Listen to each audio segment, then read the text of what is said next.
This is coming back after the disappointing playoff game. Everybody was saying it was Scottie Pippen's team, but I was trying to work my way back up to where in '93 it was Michael Jordan's team. So it all started in 1995 when Michael Jordan and Steve Kerr got matched up in a scrimmage. It was very intense. Michael Jordan heard all the critics after the Bulls' playoff loss to the Orlando Magic and intended to silence them. The postseason defeat to the Magic in the conference semifinals, his first series loss since 1990, and many believe that his best years were behind him. I mean, when you think about it now, he literally did just come out of retirement that year, but because Jordan is, well, Michael Jordan, at 32 years old, Jordan was wanting to prove the haters otherwise. So yeah, the offseason started and this particular scrimmage came around. All Jordan could think about was the haters from the previous season, and he just wanted to prove them wrong. Instead, Phil Jackson, obviously the coach of the Chicago Bulls at that time, thought it would be a smart idea to spice things up a little bit. And this one day, I don't know, I was just in a very feisty mood. And Phil put Steve Kerr opposite of me. But he was giving Steve all the calls. And I'm getting like really ticked off. Anyway, Jordan was furious, and as a notorious trash talker, he and Kerr started talking trash on a couple of possessions, and then it just escalated from there. Now, we all know that Steve Kerr seems like the nice guy, and to be honest with you, the way that I visioned the event, I think Jordan probably said something a little bit too far, and that's how it all clicked, but I couldn't tell you for sure since I obviously wasn't there. Steve Kerr then says, "I took exception to something he said. So I was talking back, and I don't think Michael really appreciated that.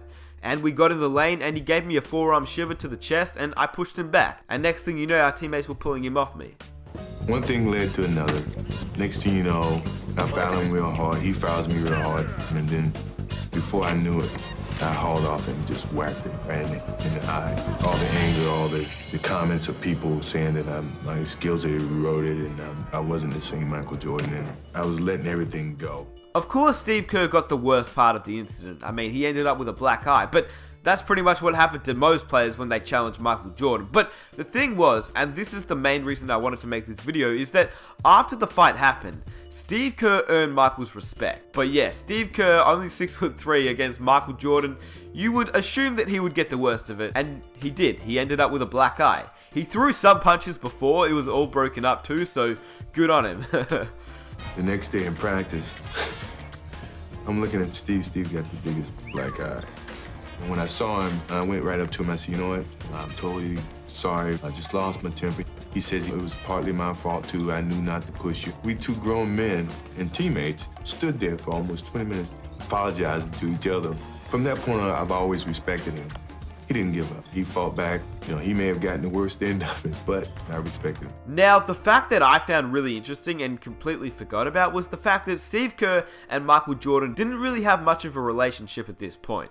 They'd only played together for 2 months, so the fact that Steve Kerr actually retaliated to Michael meant that Steve Kerr most definitely made Jordan respect him from that night forward. Jordan explained after the incident that he apologized. And I called back to the Bulls practice facility, and they gave me Steve's phone number, and I got his answer machine. And I said, "Steve, I am so sorry. My anger got the best of me. I really am trying to get myself back to where I once was, and it was just something that shouldn't have never happened, and I truly apologize for it." Now, the thing that I love about this whole story is what actually came up after the fight. I mean, we all know that Steve Kerr, as a man who was one of the nicest guys in the NBA landscape, but the fact that he protected himself was the right thing to do.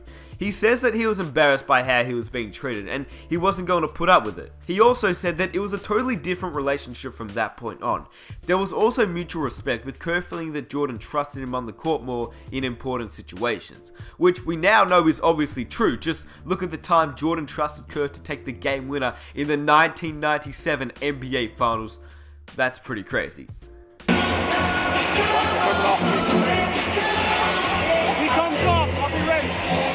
6 seconds. 5. Michael in traffic to Kerr. 15-footer.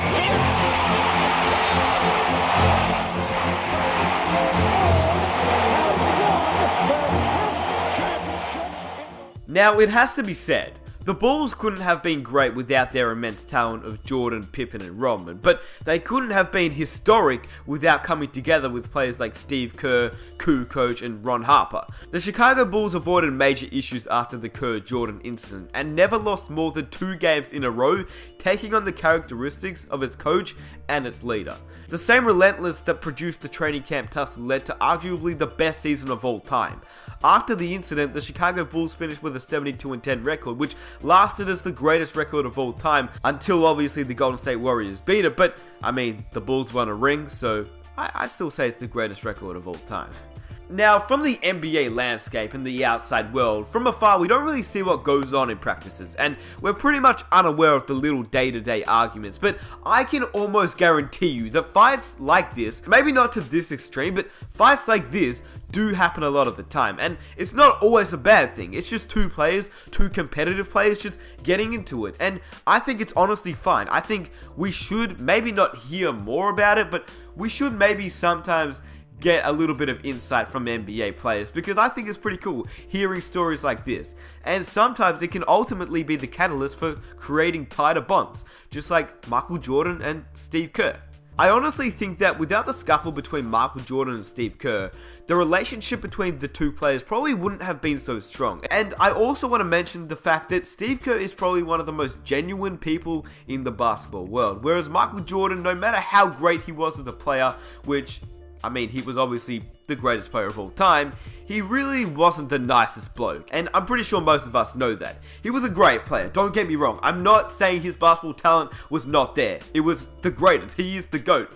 But I'm saying, as a person, I don't think he was the nicest bloke, and that's just part of his nature. That's how he was. That's his competitive nature, and that's the reason why he was so good. That's just how he was. Ultra competitive. So I'm just saying, the next time you hear about 2 players getting into it at practice, maybe it's not because they hate each other, alright? Maybe it's the fact that it's just 2 competitive guys getting into it, and to be honest, it might even bring them closer together on the court. And I hope you guys enjoy the video. I just thought it'd be a really interesting video for those that don't know about the time Michael Jordan punched Steve Kerr in the face. And to be honest with you, Kerr wasn't the only player Michael Jordan punched in the face, which is pretty insane, but that's who Michael Jordan was. If you enjoyed the video, please subscribe for more videos just like this. I honestly appreciate all the new subscribers, because we've been getting a lot of new subscribers, which thank you guys so much for sticking around and enjoying the content. If you're new, be sure to subscribe. I think you guys will love this channel, and if you enjoyed this video, please leave a like, comment some of your own ideas that you'd like me to make a video on, and that would be absolutely amazing. And I'll catch you guys in my next video.